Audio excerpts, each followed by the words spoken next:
Depuis l'hôtel 01 au coin des rues Saint-Laurent et René-Lévesque à Montréal, bienvenue dans l'Atelier Z. Et aujourd'hui, on se pose la question, est-ce que la télé vous parle? Pour en jaser, notre invité Angelo Cadet. Angelo, viens nous rejoindre. Kitty! Bienvenue, ça va? Oui, allons-y. Allons-y. Allons-y. Allez! Hey.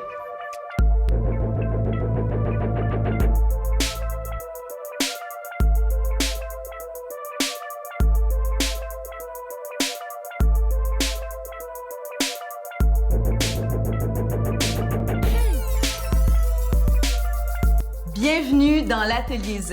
Angelo Cadet, merci d'avoir accepté notre invitation. Merci, Kitty. Aujourd'hui, on va parler d'un sujet qui nous tient à cœur. Est-ce que la télé te parle? Oh! Parfois. Ah, ben voilà, Pas toujours. On saute dans le vif. Comme passionnément, un peu passionnément, ça dépend. La télé me parle moins aujourd'hui, en 2014, parce que je trouve que justement, il n'y a pas d'émission auquel je peux avoir une espèce de relais, où on disait il y a quelques années, peut-être il y a 25 ans, on disait que la télévision devait être le reflet de la société. Et c'était un peu leur mandat statutaire. Aujourd'hui, la télévision, je pense qu'elle se lave les mains de tout ça, puis elle fait un peu, on y va par mandat et on y va par code d'écoute. Fait que les enjeux ont changé beaucoup. Et le problème, c'est qu'il y a beaucoup de gens qui délaissent la télé parce que ce soit les femmes qui se retrouvent pas, que ce soit les groupes ethniques ou d'autres sortes de types de personnes qui touchent à la société. Fait que les sujets sont parfois brûlants, mais d'autres nous touchent, ça laisse à désirer. J'ai fini par le dire. Mais écoute, on peut pas passer sous silence toute ton implication dans la télé québécoise. T'as travaillé, ben non, il faut le mentionner. Non, il faut le mentionner. Angelo, il faut le mentionner. T'as travaillé très longtemps à Musique Plus, Musimax, près de 10 ans. Là, dernièrement, à TQS, à Flash. En tout cas, T'as vraiment touché à tout. Tu fais de l'enseignement, de la mise en scène. Fait que t'es un excellent observateur de la scène médiatique québécoise. Depuis les 20 dernières années, de quelle façon tu vois que ça a évolué? Bonne question. Ben, c'est-à-dire que moi, mon parcours, j'appelle jamais ça une carrière, j'appelle ça un cheminement. Fait que j'essaie d'évoluer à ma façon. J'essaie de créer mes propres choses parce que attendre après que le téléphone sonne pour la télé, tu peux avoir une barbe longue à la fin, tu sais. Fait que je trouve que la télé a peut-être régressé en ce qui me touche parce qu'au niveau des rôles, par exemple, on m'offre encore des rôles de chauffeur de taxi ou faire partie d'un gang ou bien d'être un personnage qui a toujours un côté, on pourrait dire, weirdo, entre guillemets. Genre stéréotype encore. Stéréotype, ou bien quelqu'un qui est déconnecté de la société puis qui tu sais, fait que tu dis, est-ce que je pourrais pas jouer quelque chose comme un notaire, un avocat, un agent double, quelque chose qui serait intéressant. Et je trouve qu'il y a 20 ans, on parlait de ces sujets-là. C'était des sujets brûlants. Puis aujourd'hui, on en traite encore. Fait que je trouve que de ce niveau-là, la télévision a régressé. En plus ça change, plus c'est pareil. Ouais. Mais c'est en quelque sorte un beau problème pour toi parce que ça t'a permis de te renouveler. Ouais. T'es toujours aussi pertinent et même je pense que tu l'es encore plus parce que tu travailles avec la relève. À quoi elle ressemble la relève? Elle est organique, elle est énergique. Je pense que la relève avec le web, ça lui permet de déployer toutes ses ailes parce qu'avant, passer dans une émission, c'était un petit peu complexe. Fallait que tu fasses des auditions, fallait que tu fasses une école, fallait que tu sois autodidacte, mais tu as suivi des ateliers. Aujourd'hui, beaucoup de gens peuvent faire leur émission web, télévision, grâce au web justement. Fait que c'est plus facile. Par contre, je trouve que les gens, ceux qui veulent faire, exemple, journaliste télé, des fois, ils ont pas fait leur petite classe avant. Et qu'ils se lancent tout de suite, puis on voit tout de suite les faiblesses, on pourrait dire, puis ça fait que des émissions marchent moins longtemps parce qu'ils étaient pas prêts. Mais par contre, on a plus de chances à créer. Au niveau de la création, c'est génial. Moi, en tant que créateur, je trouve qu'on peut faire tellement de choses. Puis grâce au web, en tant qu'acteur, ben on va faire des rôles. J'ai joué un mafiosi italien haïtien. J'ai joué un riche pakistanais homosexuel. Toutes sortes des trucs assez éclatés. Fait que c'est vraiment intéressant. Dans d'autres temps, t'aurais pas fait nécessairement la télé. Non, exactement. Tout à fait raison. Mais la question porte le mot-clé aussi. Est-ce que la télé te parle? Mais est-ce que tu écoutes la télé, Angelo? Non! Du tout. J'écoute plus la télé. Pourquoi? C'est drôle. Pourtant, je me faisais un devoir d'écouter la télévision, je me faisais un devoir d'écouter les nouvelles. Maintenant, je prends mon pied C'est-à-dire que j'aime mieux écouter la radio. J'écoute que la radio à la Radio-Canada. Au niveau de l'information, c'est intéressant. Quand je travaille, j'écoute la radio en même temps. Et je vais chercher, c'est ça qui a tué un peu, exemple, Musique Plus, c'est un peu ce qui a tué la télé. YouTube a tué Musique Plus parce que les gens n'attendaient pas à être programmés à attendre le dernier clip de Madonna. T'allais sur YouTube. Pourquoi attendre 3 heures? Et la même chose, tu peux aller sur Tout TV, tu peux aller voir les émissions que tu veux, tu peux aller voir les émissions américaines. Fait que tu deviens ton propre programmateur télé. Fait que quand tu ouvres la télévision, on est rendu à faire, tout le monde fait la même chose, on fait le tour, on zappe, on zappe, on zappe. Finalement, tu te complais à à écouter une émission, puis tu dis, bon, celle-là, elle est moyenne.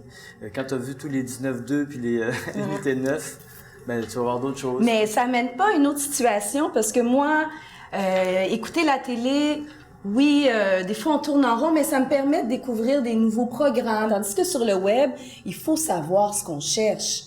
Tu peux zapper, tu peux comme si tu as des magazines dans une revue, dans un magasin, puis Non, je pense que sur le web, tu peux découvrir, au contraire, c'est que tu as le choix. Moi, présentement, j'écoute la série Suits, une série américaine qui parle d'avocats. J'adore ça. Mais il y a d'autres trucs qui ressemblent à Suits. Des suggestions. Oui, des suggestions. Ou tu vas juste sur Netflix, tu sais pas quel film que tu vas voir.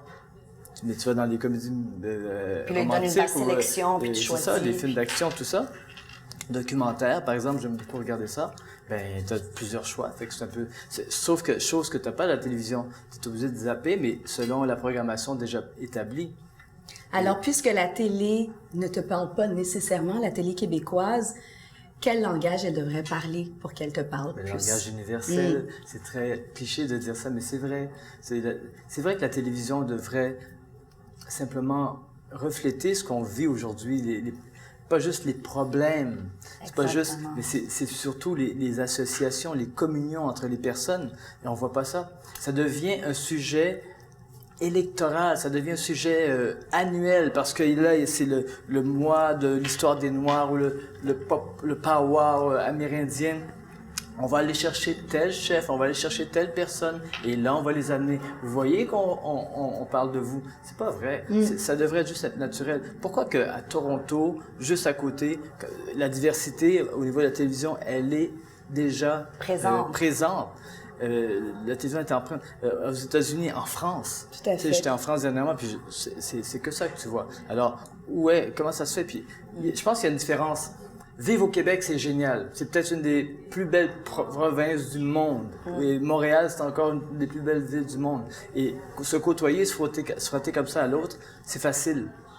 Mais quand tu es artisan de la télévision, il n'y a pas la même chose qui se passe. Et là, c'est pour ça que les gens, il y a un problème. Ils font comme une mini-dépression intérieure. Parce qu'ils font comme, comment se fait-il que, pourquoi je réussis pas? Pourquoi j'arrive pas à atteindre? Parce qu'il faut faire une différence. Être connu, c'est facile, relativement. Durer, c'est une autre chose. Et perdurer encore, avoir une vision grâce à la télévision. Fait qu'il y en a beaucoup de gens cherchent à avoir cette petite gloire-là. Alors, qu'est-ce que tu réponds aux gens qui vont peut-être répondre justement à cette intervention-là? Mais moi, j'ouvre la télé et j'en vois de la diversité. J'écoute tel téléroman, puis j'en vois des personnages qui ont des accents ou d'une autre couleur. Parce que c'est vrai, il y en a quand même quelques-uns.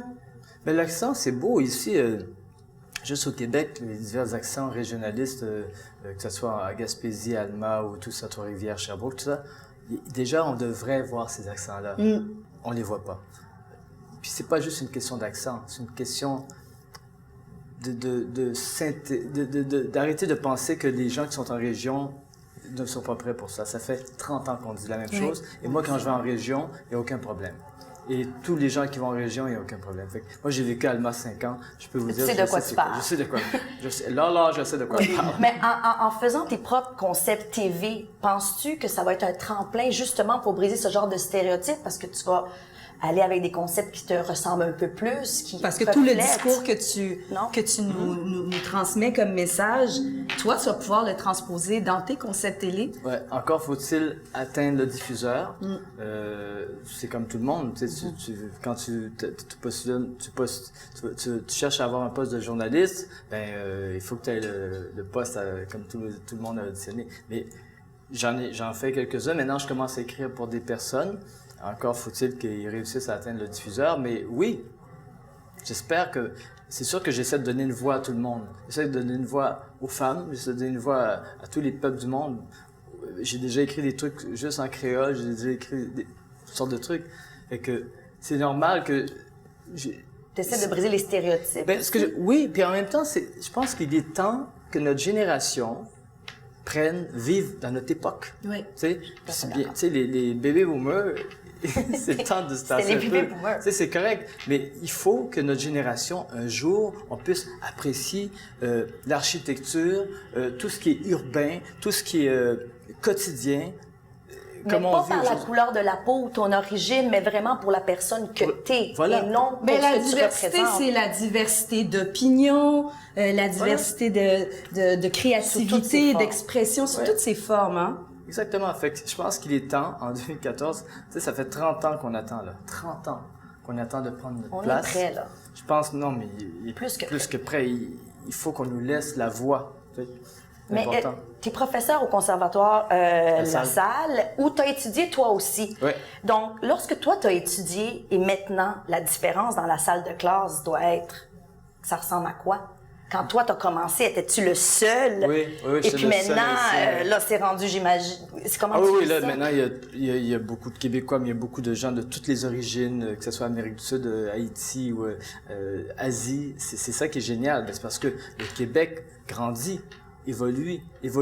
Le Québec devient plus riche, fait que c'est normal que ces choses-là devaient arriver. C'est comme, tu sais, il y a eu un accident vraiment dramatique avec 2 girafes qui ils ont été mis dans un camion, puis on les a mis sur l'autoroute, puis ils ont percuté un viaduc. Oui.